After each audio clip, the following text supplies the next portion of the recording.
Inirereklamo ng isang triathlete ang isang driver ng pickup sa Cagayan de Oro City.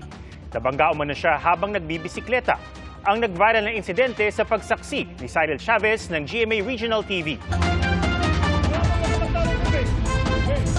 Viral naman sa social media ang pagtatalo ng isang triathlete na nagbabike na siya ring uploader ng video at ang driver at sakay ng isang pickup truck sa Cagayan de Oro City.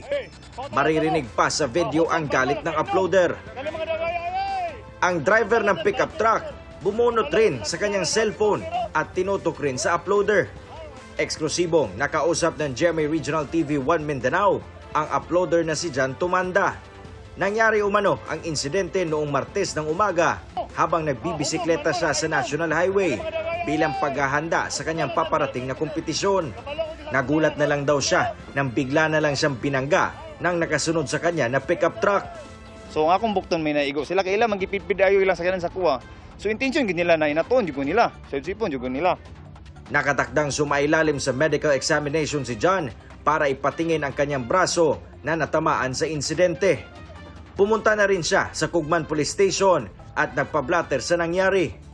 May mensahe rin siya sa sakay at driver ng pickup truck. Sir, ang ako lang mensahe sa inyo mga sir. Kanang kuan lang sir, kanang taron sa pag-drive. Bike ra ba niya mo dili man ta pareha sir. What if baliw na akong sitwasyon, ikaw akong pabaykon, ako'y nanaon, ako'y mag-suggest sa imo. Sinusubukan pa ng GMA Regional TV 1 Mindanao na makuha ang pahayag ng pickup driver at ang kanyang sakay. Para sa GMA Integrated News, Cyril Chavez ng GMA Regional TV, ang inyong saksi. Mga kapuso, sama-sama tayong maging saksi.